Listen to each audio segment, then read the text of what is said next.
wabarakatuh. Bismillah, alhamdulillah, assalatu wassalamu ala rasulillah. La hawla wa la quwata illa billah wa ba'du. Ila hadratin nabiyil mustafa Muhammadin sallallahu alaihi wasallam wa alihi wa azwajihi wa auladihi wa dhurriyyatihi al-kiram. Ila jami'i waqiyati sahabati wa tabi'in wa syuhada'i wa salihin wal ulama'il amilin wa musannifin wa mu'allifin wa jami'il malaikatil muqarrabin wa sadatina sufiyatil muhaqqiqin khususan ila sultanil awliya asy-syaikh Muhyiddin Abdul Qadir al-Jilani sairil awliya illah wal awliya tis'ah wa ummahatina wa abaina wa ajdadina wa jaddatina wa masayyifina wa asatidina wa muallimina ذوي الحقوق الواجبة علينا وعلى الحاضرين في مجلسنا هذا خصوصا إلى من فتح هذه القرية وخصوصا إلى مؤلف هذا الكتاب الشيخ الإمام جلال الدين بن كمال الدين السيوطي رضي الله عنهم سيقول الله لهم الفاتحة. أعوذ بالله من الشيطان الرجيم. بسم الله الرحمن الرحيم. الحمد لله رب العالمين الرحمن الرحيم مالك يوم الدين إياك نعبد وإياك نستعين اهدنا الصراط المستقيم صراط الذين أنعمت عليهم غير المغضوب عليهم ولا الضالين آمين. Para jamaah, alhamdulillah sore hari ini kembali kita dapat hadir di majelis yang penuh dengan keberkahan ini. Mudah-mudahan apa yang kita laksanakan dicatat oleh Allah sebagai amal soleh. Amin Allahumma amin. Para jamaah, kita lanjutkan masih bab 5 menerangkan tentang keutamaan iman.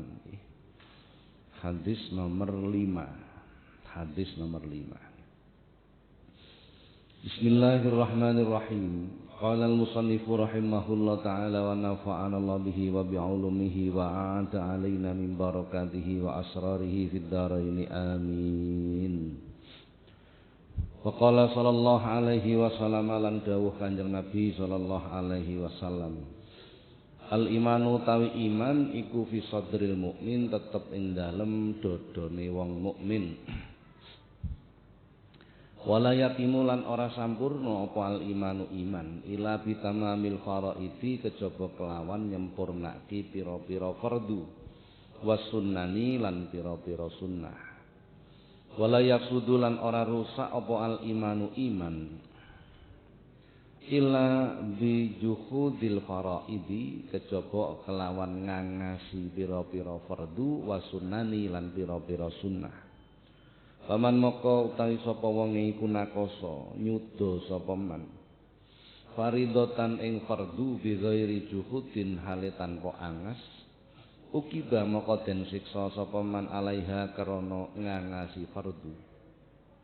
Paman lan utawi sapa wong iku atam nyampurnake sapa man al faraidha ing pira-pira fardu wajabat moko wajib lahu keduwe man al jannatu swargane Gusti Allah. Masya Allah.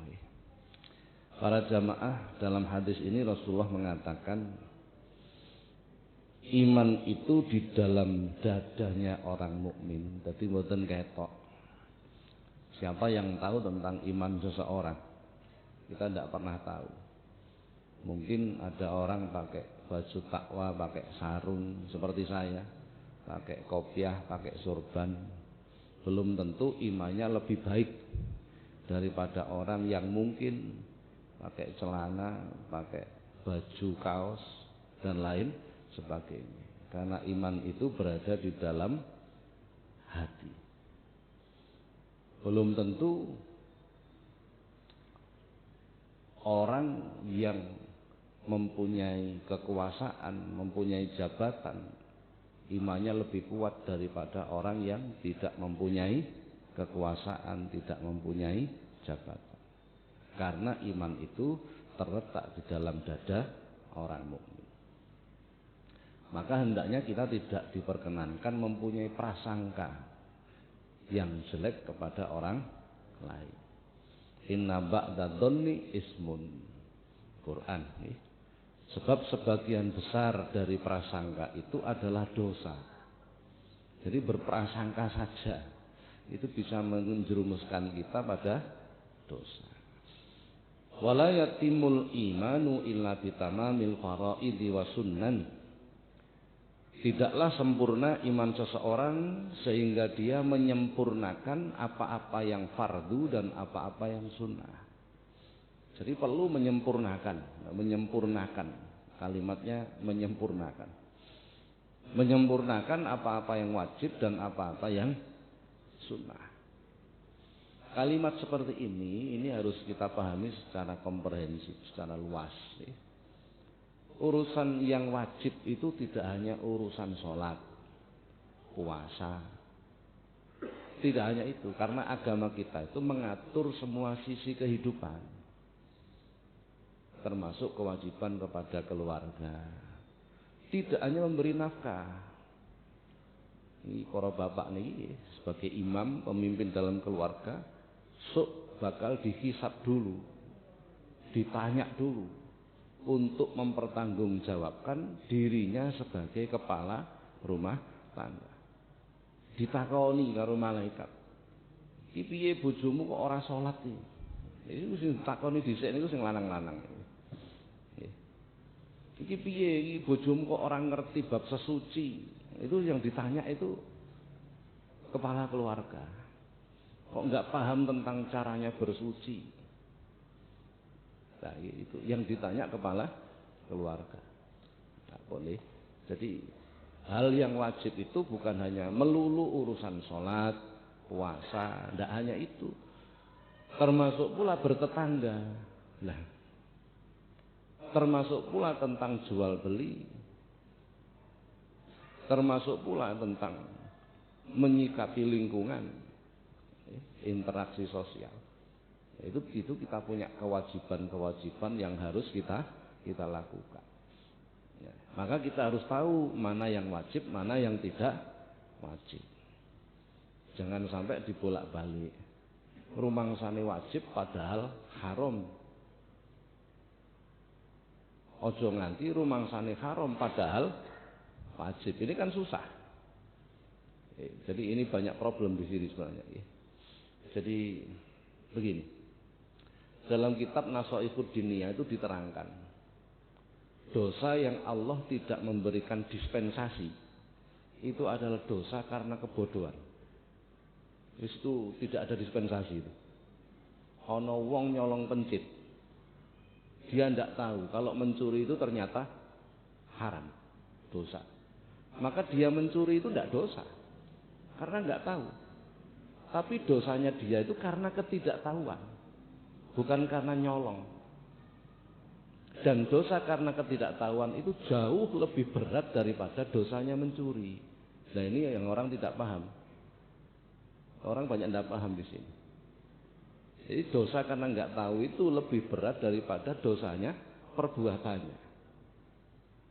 Bisa dibuka lah, panjangan bisa melihat sendiri. Jadi itu bukan pendapat saya. Beragama itu tidak boleh ngomong pendapat saya. Jadi itu dalam kitab Nashaikhud Diniyah diterangkan seperti itu. Nah, sudah. Maka kita harus tahu mana yang wajib, mana yang haram. Jangan sampai rumangsane wajib padahal haram. Contoh, kita punya kewajiban untuk peduli kepada sesama. Wajib itu hukumnya. Tidak boleh. Sebagai umat Islam itu tidak punya kepedulian itu tidak boleh. Kata Rasulullah, man la yahtam bi amril muslim falaisa minhum. Barang siapa yang tidak punya kepedulian atas urusan orang muslim, falaisa minhum, maka dia bukan golongan muslim.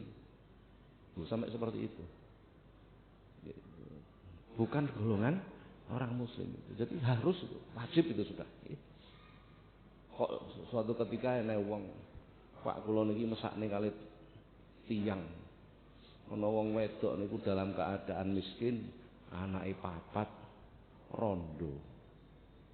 Niki badhe kula nikahi sebab kula niki niate nulung. Memang enggak ada tendensi apa-apa kecuali menolong. karena melakukan kewajiban kepedulian ini tadi. Loh begitu dirabi tenanan tiba ya di EDW. Coba, dia merasa wajib padahal haram. Problem kan? Nah, jadi kita harus tahu mana yang wajib, mana yang haram. Beberapa bulan yang lalu kalau nangani kasus, jadi ada orang tua itu lapor tentang perbuatan anaknya. Si anak ini tidak peduli dengan orang tuanya. Tekun ibadah, sholat tekun, maca Quran tekun, dan lain sebagainya. Tapi tidak peduli dengan orang tua. Salaman karo ibu, ra gelem. Karena dianggap haram. Coba. Dia merasa itu haram padahal itu wajib. Berbakti pada orang tua. Ini karena tidak memahami agama. Dan ini banyak terjadi di masyarakat kita. Hampir 90% masyarakat muslim Indonesia itu tidak tahu tentang ini. Mana yang wajib, mana yang sunnah, mana yang haram, mana yang makruh dan lain sebagainya. Terus hampir 90% sudah. Tapi rata-rata orang muslim niku nek dikongkon ngaji, rumangsane wis padha pinter kabeh. Lah ini susah. Susah kan? Rumangsane wis paham agama, padahal ya tidak paham. Nah, ini problem kita sebenarnya yang harus kita harus peduli sebenarnya kita. Harus sudah. Tahun berapa itu ada seminar ulama sedunia di Jakarta itu. Tahun 2009 atau 2008 waktu itulah. Kebetulan kami sempat hadir. Jadi kita itu dipuji oleh negara-negara lain karena mayoritas muslim dan terjadi kerukunan yang luar biasa. Ini kelebihan kita. Tetapi, tetapi ini, muslim Indonesia itu muslim yang amat sangat rentan. Muslim karena keturunan yang kemudian tidak ditindaklanjuti dengan pemahaman. Wah, akhirnya menjadi rebutan Indonesia itu macam-macam paham dari luar negeri. Sing teko Iran mlebu, sing teko Yaman mlebu, sing teko wis mlebu kabeh. Dan tidak paham. Rumangsane pokok muni Arab ya wis bener gitu tok. Rumangsane pokok muni Arab ya wis bener. Lah ini problem kita sebenarnya. Problem kita. Jadi bahaya sekali ini. Maka kita harus memulai dari nol lagi. Ayo belajar, ayo thalabul ilmi. Kita pelajari mana yang fardu. Aja nganti kula jenengan iki nguber barang sunnah, ninggal barang fardu. Itu wong aneh itu. Wong aneh itu. Jadi jangan sampai kita mengejar sesuatu yang sunnah tetapi meninggalkan yang wajib. Itu carane wong Jawa itu mbuang tumpeng luru upa. Paham nggih? Mbuang tumpeng luru upa kan njaluk dipriksakno wong kaya. Orang aneh. Kita lakukan kewajiban dulu. Bila kita sudah memahami dan melakukan, kita naikkan pelan-pelan melakukan yang sunnah. Pun nek nglakoni sunnah gak kuat. Kula jenengan ini nglakoni sunnah kabeh ora bakal kuat. Saestu pun. Nggih. Saestu pun. Wala yasudul iman illa bi juhudil faraidi wasunani. Dan tidaklah iman itu menjadi rusak karena membenci hal-hal yang fardu dan sunnah. Jadi kita tidak boleh membenci. Bila kita belum bisa melakukan, maka ya kita harus ngomong kalau belum bisa melakukan. Jangan pernah mengatakan itu sunnah itu gak penting. Jangan mengatakan begitu. Jangan mengatakan seperti itu. Bila kita belum mampu melakukan, ya kita katakan belum bisa melakukan. Sudah. Yang penting jangan membenci. Jangan membenci hal-hal yang fardu, hal-hal yang sunnah. Sebab bila orang itu meremehkan yang sunnah, maka dia akan kehilangan yang fardu. Bila orang itu meremehkan hal yang sunnah, maka akan kehilangan yang fardu. Maka bila kita belum mampu melakukan yang sunnah, minimal jangan meremehkan hal yang sunnah. Ada nih? lakon. Faman naqasa faridatan bi ghairi juhudin uqiba 'alaiha. Barang siapa yang mengurangi sesuatu yang fardu, tidak bisa melakukan salah satu kewajiban tanpa membenci, jadi memang dia khilaf sehingga meninggalkan sesuatu yang wajib. Uqiba 'alaiha, maka dia akan mendapatkan siksa. Jadi meninggalkan kewajiban bukan karena membenci itu mendapat siksa. Lah nek membenci apa meneh? Kan begitu kan? Wah, malah berat lagi itu. Malah berat lagi. Wa man atamal faraid wajabat lahul jannah. Barang siapa menyempurnakan sesuatu yang fardu, wajib baginya masuk surga. Enggak pakai sunnah, wajib saja. Disempurnakan sesuatu yang wajib, sudah wajib baginya surga. Bila dia menambahkan dengan sesuatu yang sunnah, maka dia akan mendapatkan derajat yang lain ketika masuk surga. Di surga niku ya ana kelas. Ana kelas ekonomi kira-kira gitulah. Ana kelas bisnis, ana VIP, ana VVIP, kira-kira begitulah. Dan derajat tertingginya adalah ketika kita di surga dikumpulkan minan nabiyyin wa syuhada'i was shalihin wa hasuna ulaika rafiqa, dengan para nabi, orang-orang siddiq, orang-orang soleh. Nah itu VVIP itu surganya. Surga yang paling bagus. Nah, jadi surga pun bertingkat. Kalau jenengan nglakoni sing wajib kok wae disempurnakake ya surga. Sing penting jangan melakukan yang dilarang oleh Allah. Lah ini. Punah sing wajib mawon dilakoni. Salat ya sing wajib tok. Poso yang sing wajib mawon. Nggih. Sing penting enggak nglakoni dosa, itu sudah wajib surga baginya. Lah sing susah itu bukan melakukan kewajiban sebenarnya, bukan, tapi meninggalkan dosa. Itu yang susah.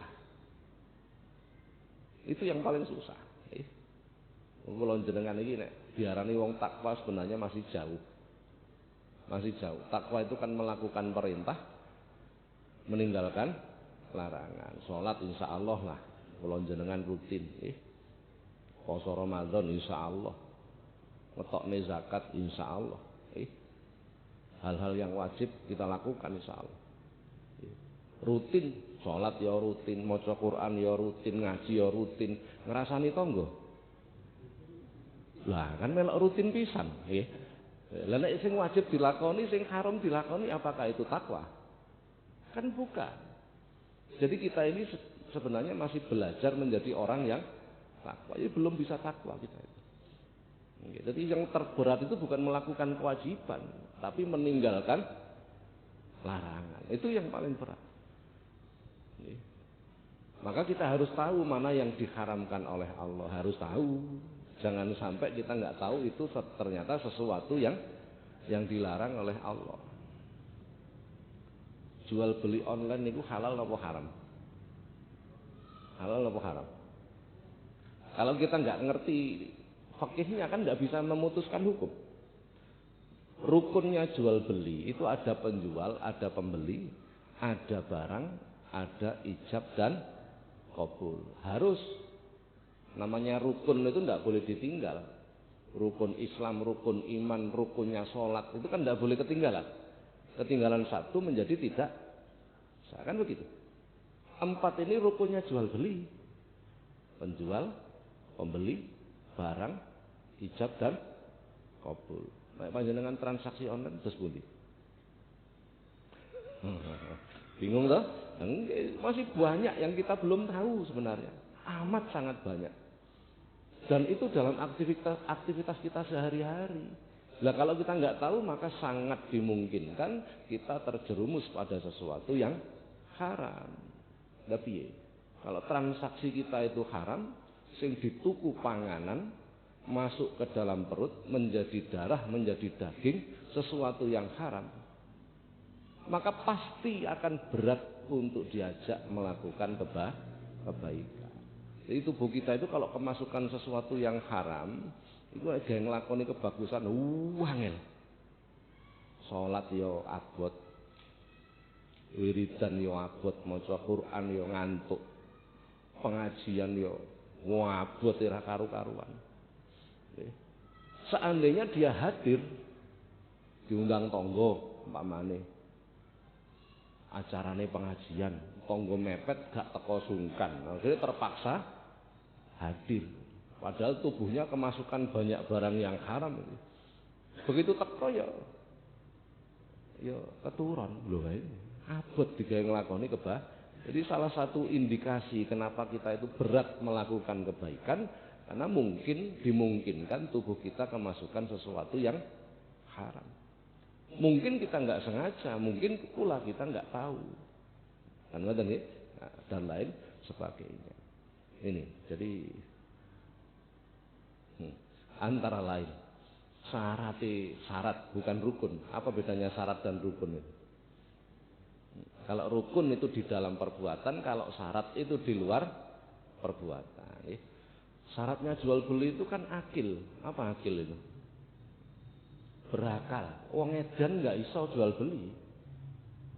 Mbok ndak sah melakukan transaksi wong edan, betul nggak? Nah, nun saya jenengan nggak ada putra, usia 5 tahun, sudah akil belum? Belum tamyiz.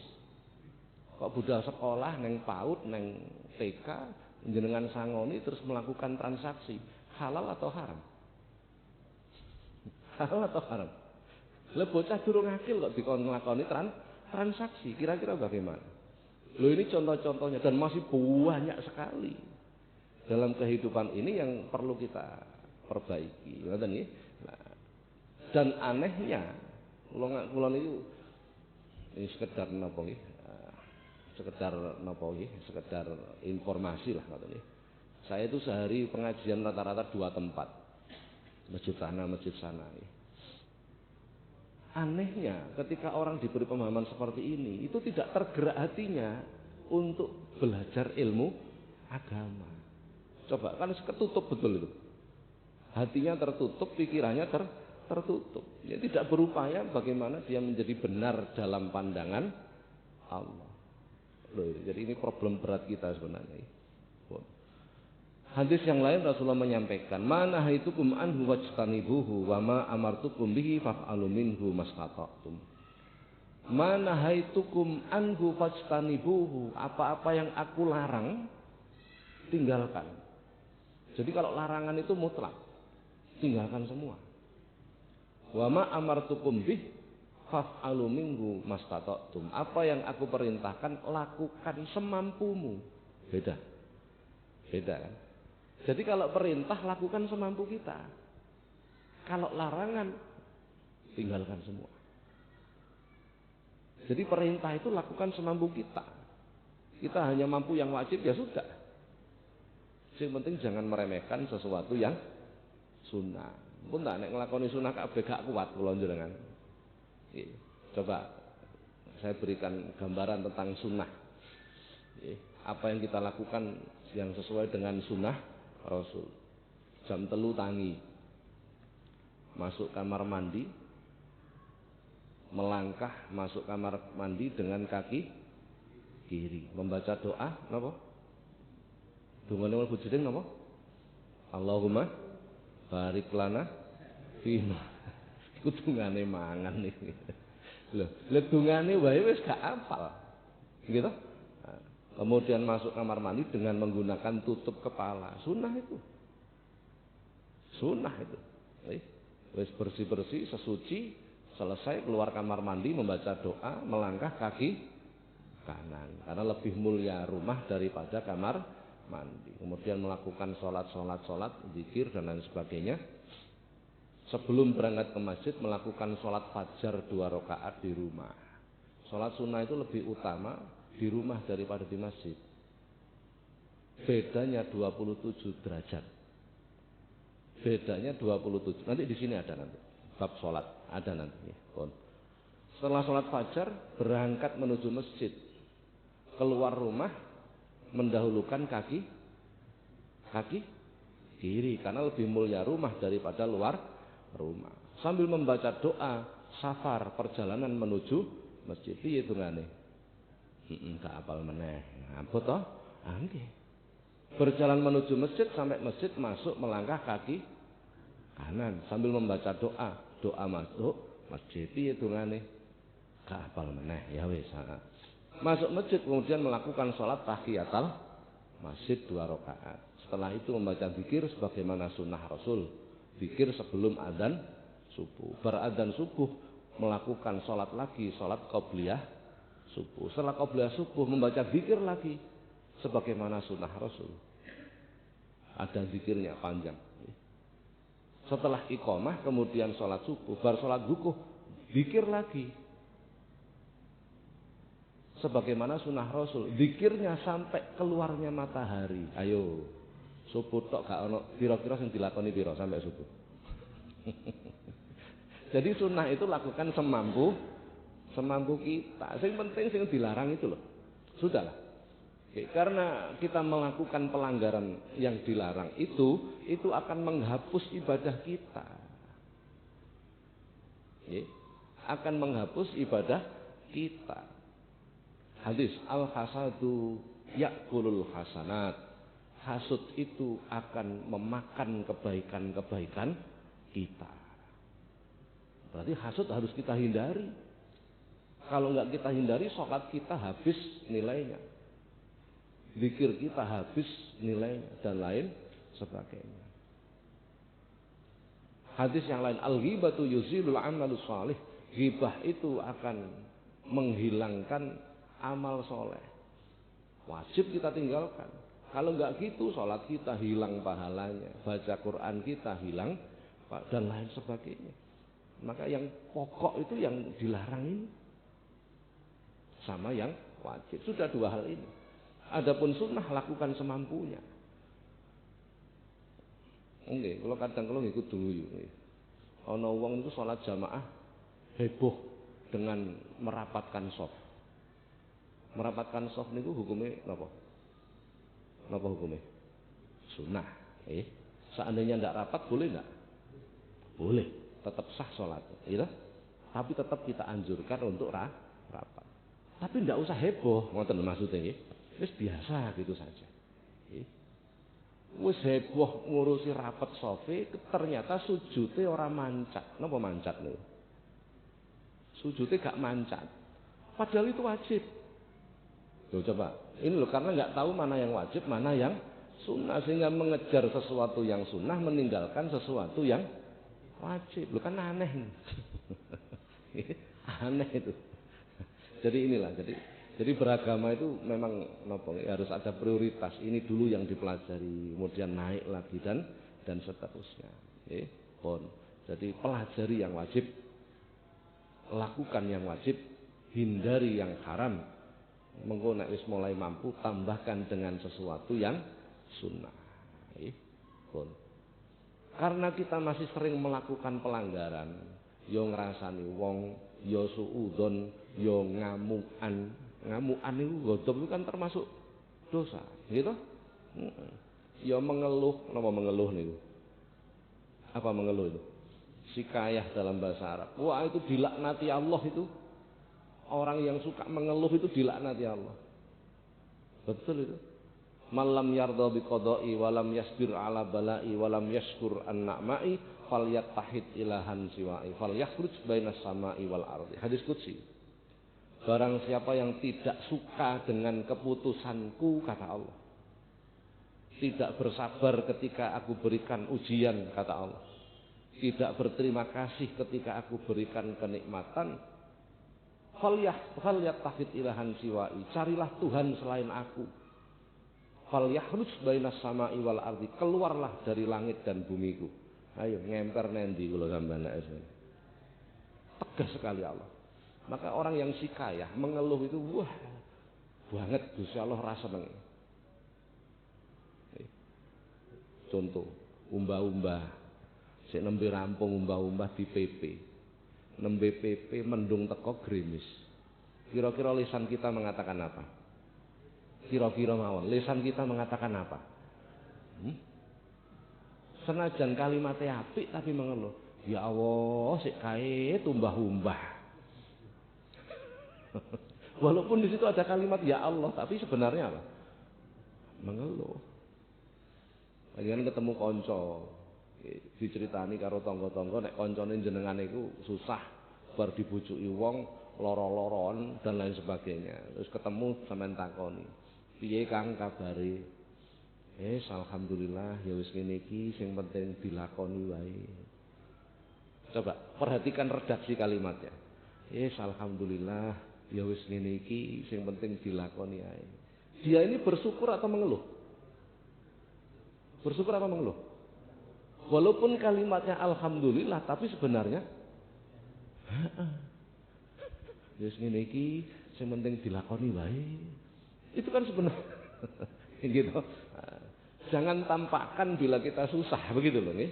Nah, jadi nek susah aja di ketok-ketok, nek seneng kan begitu nggih. Fa amma bi nikmati rabbika fahad. Bila engkau mendapatkan tambahan nikmat dari Allah, kabarkan kepada orang lain. Jadi nek oleh tambahan nikmat yo cerita.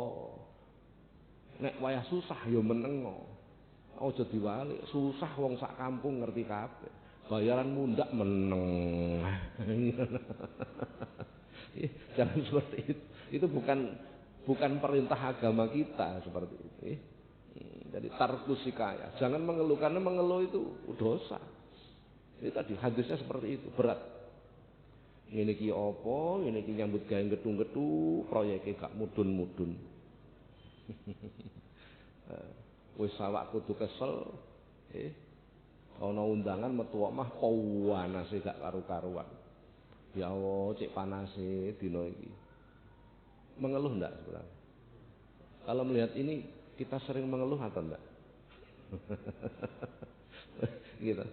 Saya pernah mengeluh waktu saya masih mungkin SMP lah mungkin ya. Jadi waktu saya nyambangi kakek saya di desa ini, naik sepeda, keluar naik sepeda pancal, panas. Sampai jalan-jalan sampai rumah, cerita saya pada kakek saya, panas mbah, sampai keringetan gak karu-karuan. Kakek saya menjawabnya dengan ringan, lah iya le wong panas karek gawe wae kok sambatan. Panas tinggal pakai kok masih mengeluh. Seandainya kita panas itu disuruh bikin sendiri, gak tambah mengeluh lagi. Panas itu kan fasilitas yang diberikan Allah. Kita tinggal pakai saja, ngapain mengeluh? Hujan itu juga fasilitas dari Allah. Kita tinggal pakai saja, kenapa mengeluh? Seandainya kita disuruh bikin hujan, itu tambah ruwet. Sambat tok urung mulai gawe kan gitu. Nah, itu kalimat itu sampai sekarang membekas. Sampai sekarang masih walaupun kalimatnya sederhana. Wong panas karek gawe kok sambat barang. Tinggal pakai saja, itu fasilitas dari Allah. Apa meneh wingi wong-wong padha menghindari panas beberapa puluh tahun yang lalu, begitu kena pandemi dikongkon panas kabeh, payu panas. Karo Gusti Allah diwalik langsung. Akhirnya do mepe awak kabeh. Coba bayangkan. Berapa puluh tahun kita ingkar dengan kenikmatan Allah berupa panas. Betul enggak itu? Jadi kayak pelajaran karo Gusti Allah dan lain sebagainya. Sampun. Kita tambahkan satu hadis lagi. Ini kisahnya jam piro niki? Jam itu kurang 40 mungkin nggih. Qala sallallahu alaihi wasallam lan dawuh Kanjeng Nabi sallallahu alaihi wasallam, al imanu ta iman iku la yazidu ora tambah wala yang kusulan ora sudo. Walakin lan tetapine lahu kedue iman haddun pelanggaran. Ai ta'rifun utawa ai bayane pelanggaran. Bidzikri afradi kelawan nutur pira-pira ijen-ijene furu'il iman pira-pira pange iman. Fa innaka samaka lamun sudo ya iman fa fi hatihi maka tetep ing dalem pelanggarane iman. Wa asluhu tawi asale iman iku syahadatu alla ilaha illallah wahdahu la syarikalah wa anna muhammadan abduhu wa rasul. Wa iqamus shalah dan mendirikan salat, wa itauz zakah lan aweh zakat, wa shaum ramadan lan haj lan poso ramadan, wal hajju lan ibadah haji, wa huslul janabati lan adus jinabat. Paman moko tawi sapa wonge zada nambah sapa man fi hading dalam pelanggarane iman, zadat moko tambah apa hasanutuhu pira-pira kebagusane wong. Wa man naqasalan utawi sapa wonge iku naqasa nyuda sapa man fi ing dalem haddul iman, fa fihi maka utawi sudo iku fihi tetep ing dalem hati iman. Para jamaah, dalam hadis ini Rasulullah mengatakan iman itu tidak bertambah dan berkurang, tetapi bertambah berkurangnya iman itu pada cabang-cabangnya iman. Ngoten nggih. Jadi wong niku imane tambah atau kurang itu sebenarnya pada cabang-cabangnya. Sebagian riwayat menyebut cabang iman itu lebih dari 70. Itu cabang-cabangnya iman. Disitulah yang naik turun. Sembayangnya tambah gedu, maka imannya bertambah. Tapi sabare ilang. Sabar kan termasuk cabangnya iman. Sabare ilang, ngamukan. Apa sembayangnya gedu tapi ngamukan. Sebab tanggal tuwek gak duwe. Akhirnya sembayangnya gedu, tambah sembayang duha, sembayang hajat, tapi ngamukan. Dia bertambah di satu sisi tapi berkurang di satu sisi.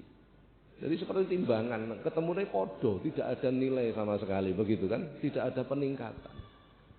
Nah, maka kita harus, kalau kita ingin membangun iman, maka kita harus memahami cabang-cabangnya iman. Harus memahami itu. Wa asluhu, adapun dasar dari iman itu adalah syahadat, sholat, zakat, puasa, haji, wa ghuslul janabah, dan mandi janabah. Berarti bersuci.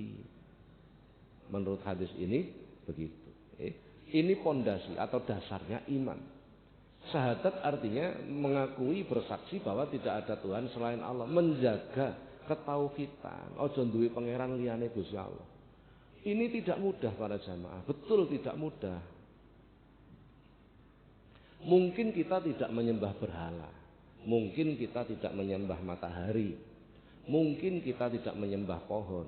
Tetapi apakah hati kita telah terbebas dari menyembah kedudukan, menyembah harta, menjadi budak dari dunia? Loh, itu masih perlu kita kaji itu.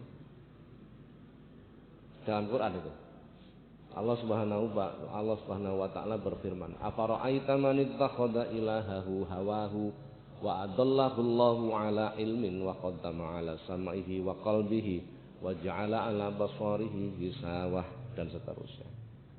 Apakah kalian tidak mengamati orang-orang yang menjadikan hawa sebagai Tuhan? Quran. Hawa itu kesenangan, dijadikan Tuhan. Artinya dia lebih mengikuti kesenangannya daripada mengikuti perintah Tuhan. Lebih mengikuti kesenangan daripada menjaga larangan-larangan Tuhan. Itu namanya menjadikan hawa sebagai Tuhan.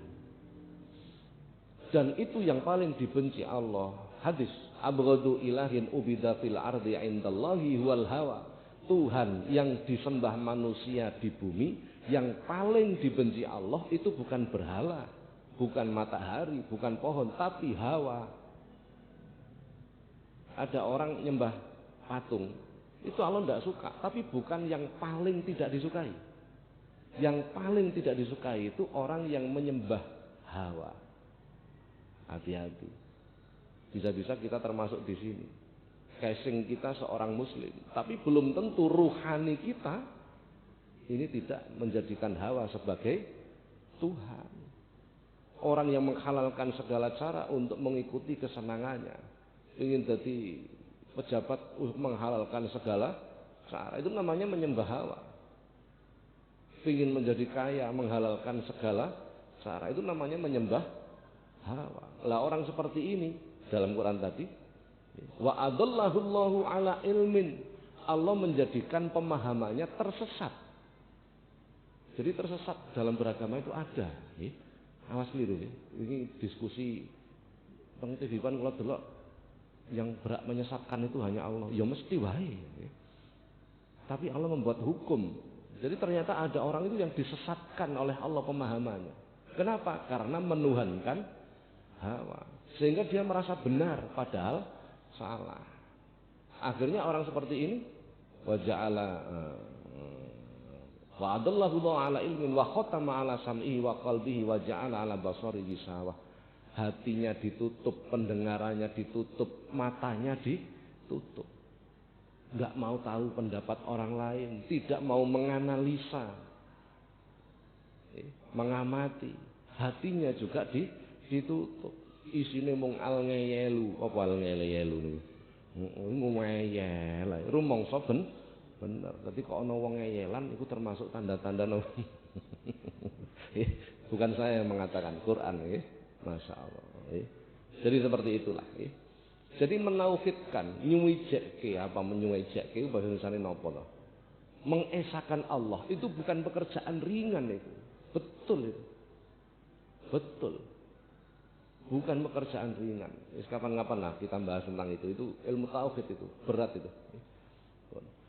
Wa anna Muhammadan abduhu wa rasuluh, serta bersaksi bahwa bahwa Nabi Muhammad adalah utusan Allah. Jadi nabi kita, pemimpin kita, uswah kita, teladan kita adalah Nabi Muhammad. Wa ma yantiqu 'anil hawa in huwa illa wahyu yuha.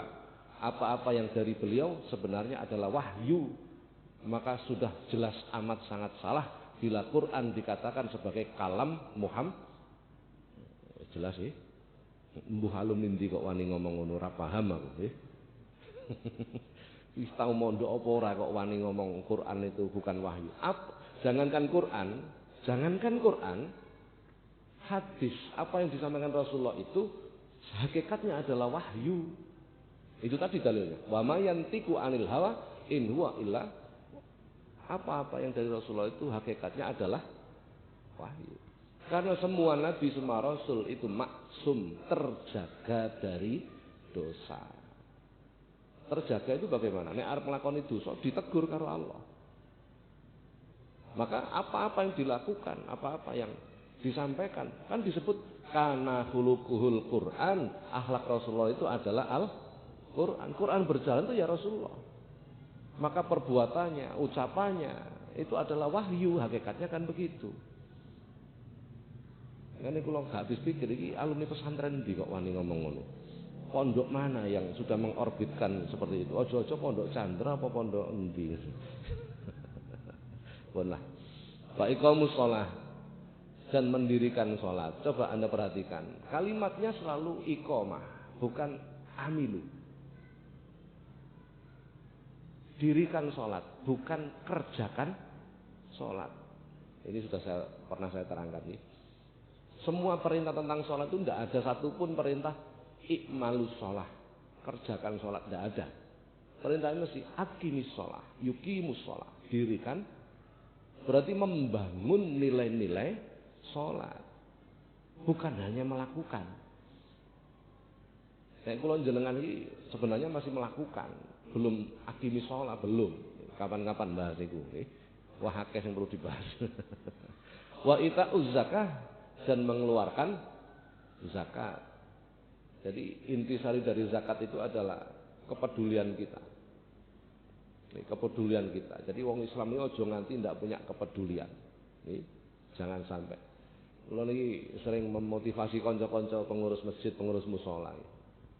Panjenengan nek silaturahmi tenggene bank, masuk ke bank, mlebu ning bank, parkir sepeda motor arep mlebu. Urung mlebu ana sing mbukakno lawang. Nggih mboten? Ana sing mbukakno lawang. Begitu Anda masuk ditakoni, "Ada yang bisa saya bantu, Pak?" Betul enggak? Masyaallah. Dalam pikiran saya, ndah niyo masjid pelayanannya seperti itu. Itu ajaran Islam. Sing gawe malah bukan simbol Islam. Coba. Malah sing gawe perbankan. Wong Islam itu begitu. Orang Islam itu seperti itu. Jadi melayani seperti itu. Ampun nih. Wa shaumu Ramadan, dan berpuasa di bulan Ramadan. Inti dari berpuasa itu bukan lapar haus, bukan, tapi mujahadatun nafsi. Inti dari zakat itu bukan mengeluarkannya, tapi kepeduliannya. Inti dari puasa bukan laparnya, tapi mujahadah, memerangi nafsu. Bagaimana sifat-sifat jelek dalam diri kita itu terkendali. Ghadab, hasud, riya, ujub, ghaflah, kibir dan lain sebagainya itu intinya di situ. Sehingga tercapailah muttaqun. Orang puasa itu kan la'allakum tatakun. Kan begitu kan? Nah, intinya di situ. Wal haju dan ibadah haji. Apa intinya ibadah haji itu? Tawaf, sa'i, balang jumroh, apa intinya? Nah, memerangi nafsu. Bagaimana sifat-sifat jelek dalam diri kita itu terkendali. Ghadab, hasud, riya, ujub, ghaflah, kibir dan lain sebagainya itu intinya di situ. Sehingga tercapailah muttaqun. Orang puasa itu kan la'allakum tatakun. Kan begitu kan? Nah, intinya di situ. Wal haju dan ibadah haji. Apa intinya ibadah haji itu? Tawaf, sa'i, balang jumroh, apa intinya?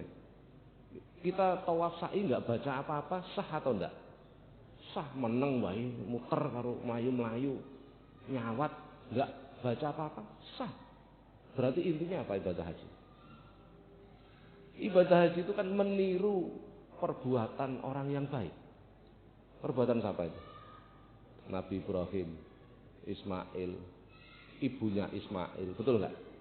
Nah, jadi dalam beragama itu kita diperintahkan meniru, menteladani orang-orang yang soleh, orang-orang yang baik. Esensinya di situ. Esensinya di situ. Wa ghuslul janabah serta bersuci. Suci dohir kita, suci pikiran kita, suci batin kita. Karena kita akan menghadap kepada Allah yang maha suci. Kalau kita nggak suci, nggak pantas untuk menghadap kepada Allah. Pun para jamaah, dua hadis ini, dua hadis ini. Sampai sini dulu, barangkali ada pertanyaan dipersilahkan. Oke, monggo.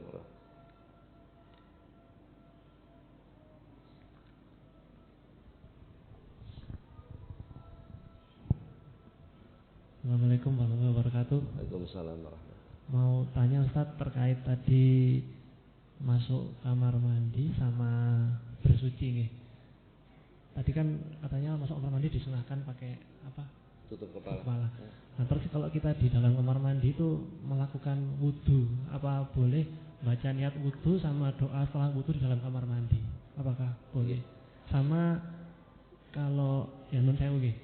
Ya, biasanya wudu itu setelah mandi kan. Jadi nun sewu busananya kan minim gitu. Jadi apakah boleh kita berwudu sambil berbusana minim? Ya, seperti itu. Nggih. Assalamualaikum warahmatullahi wabarakatuh. Waalaikumsalam. Jadi kesunahannya itu masuk kamar mandi menggunakan tutup kepala. Mbuh rupa anduk disampir no sirah. Asalkan tertutup kepala. Itu kesunah. Nggih. Engko nek teko melbu jeding ditutup jeding ya dibukai meneh gitu maksudnya. Jadi enggak pakai terus. Nah, baju-baju juga dilepas wong arep adus kok nggih. Nah, begitu. Kemudian bagaimana kita berwudu di kamar mandi? Bukannya ketika berwudu kita baca doa. Kan sama, masuk kamar mandi juga baca doa. Apakah boleh? Loh, malah sunnah. Yang penting tidak keluar suara. Masuk kamar mandi bersuara. Yang dalam suara itu ada ismul mu'azzam, nama-nama yang dimuliakan, atau ada tulisan yang di situ terdapat ismul mu'azzam, itu hukumnya haram. Contoh, kita pakai baju seragam, masjidnya namanya Masjid Baitur Rahman, bahasa Arab tulisannya, seragamnya tulisannya Baitur Rahman. Ini dipakai masuk masjid tidak boleh, karena Ar-Rahman itu namanya Allah. Jadi dicopotnya jogo, karena ada ismul mu'azzam, ada nama yang dimuliakan. Atau nama Rasulullah Muhammad dipakai masuk kamar mandi, tidak boleh itu. Itu menghinakan sesuatu yang dimuliakan Allah. Berdoa juga begitu. Allahumma inni a'udzubika minal khubusi wal khaba'is, buanter nang jero jeding ndak oleh. Bacanya di dalam hati. Demikian pula ketika kita berwudu di kamar mandi, ya kan? Nawaitu wudu'a kan begitu kan?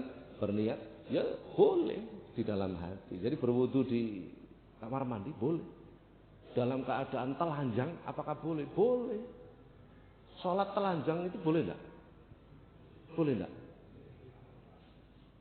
Asal tidak tampak. Sholat itu kan judulnya gak oleh tampak auratnya. Betul enggak? Gitu mboten? Orang ono klambi memang bukan karena aliran sesat, gitu ya. Karena ndak ada baju yang cukup untuk menutup aurat. Wah, ono celana dalam tok. Bagaimana caranya? Yang penting tidak terlihat auratnya. Kita sendiri juga nggak bisa melihat. Piye carane? Kudu weteng tenanan. Itu namanya ndak tampak aurat. Itu fikih itu. Kaman aku muninya aja dianggap aliran sesat. Oh, enggak, memang fikirnya begitu. Jadi di kamar mandi kita telanjang, kita wudu, baca doa apa boleh-boleh, enggak apa-apa.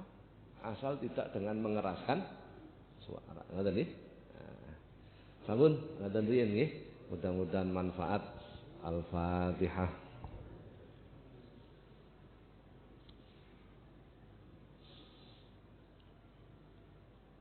Assalamualaikum warahmatullahi wabarakatuh.